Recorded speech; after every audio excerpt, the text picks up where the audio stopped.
Hi friends, ఈరోజు మీ అందరికి ఒక చిన్న స్టోరీ చెప్పనా. అనగనగా వైజాగ్ అనే సిటీలో మహేష్ అని ఒక అబ్బాయి ఉండేవాడంట.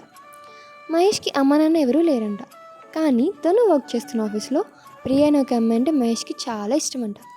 ఎలా అయినా సరే తనలో అమ్మాయిట ప్రియకి చెప్పొద్దామని మహేష్ ప్రియని కాఫీ తాగుదామని రమ్మంటాడు.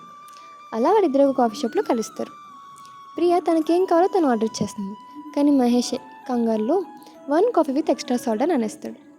అదేంటి, నువ్వు కాఫీలో సాల్ట్ వేసుకొని తాగుతావా అని ప్రియ అడిగితే దానికి మహేష్ ప్రియాని ఎలా అయినా ఇంప్రెస్ చేయాలని లాజిక్ లేకుండా ఒక ఆన్సర్ ఇస్తాడు. అవును, మేము చిన్నప్పుడు బీచ్ దగ్గర ఉండేవాళ్ళం. మా అమ్మకి కాఫీలో సాల్ట్ వేసుకొని తాగడం అంటే చాలా ఇష్టం. కానీ తను ఇప్పుడు నాతో లేరు. సో తన మెమరీస్ కోసం ఇలా కాఫీలో సాల్ట్ వేసుకొని తాగుతున్నానని చెప్తాడు. దానికి ప్రియ చాలా ఇంప్రెస్ అయిపోతుందంట.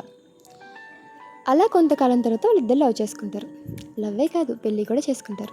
కానీ మహేష్కి ఎప్పుడు కాఫీ ఇచ్చినా అందులో సాల్ట్ వేసి ఇచ్చేది ప్రియ. తను చెప్పింది అబద్ధమని ప్రియకి తెలిస్తే తను ఎక్కడ బాధపడుతుంది అని మహేష్ కూడా కాఫీని తాగేవాడు. అలా 5 years గడిచిపోతాయి.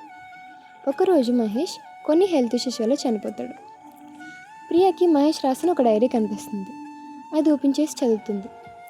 ఆ డైరీ ఫస్ట్ పేజ్లో ఈరోజు ప్రియ సేమ్ నాకు అదే సాల్ట్ వేసిన కాఫీ ఇచ్చింది అని స్టార్ట్ చేసి తన లైఫ్లో జరిగిన ఇన్సిడెంట్స్ అని రాసేవాడు. ప్రతి పేజ్లో ఫస్ట్ లైన్ అదే ఉంటుంది.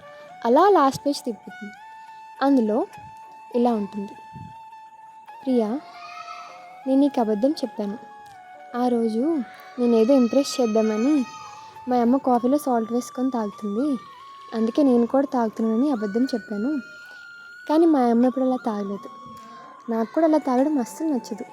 కానీ నేను చెప్పింది అబద్ధమని నీకు తెలిస్తే నువ్వు ఎక్కడ బాధపడతావా అని నువ్వు ఇచ్చిన ప్రతిసారి నేను హ్యాపీగా తాగాను ఆ కాఫీ, ఐఎమ్ సారీ అని ఉంటుంది. అది చదివి ప్రియ చాలా ఏడుస్తుంది.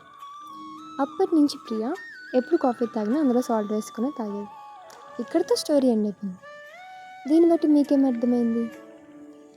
మనం ప్రేమించే వాళ్ళ కోసం చిన్న చిన్న అబద్ధాలు ఆడొచ్చు, కానీ మన ప్రేమలో నిజాయితీ ఉండాలి. అంతేనా?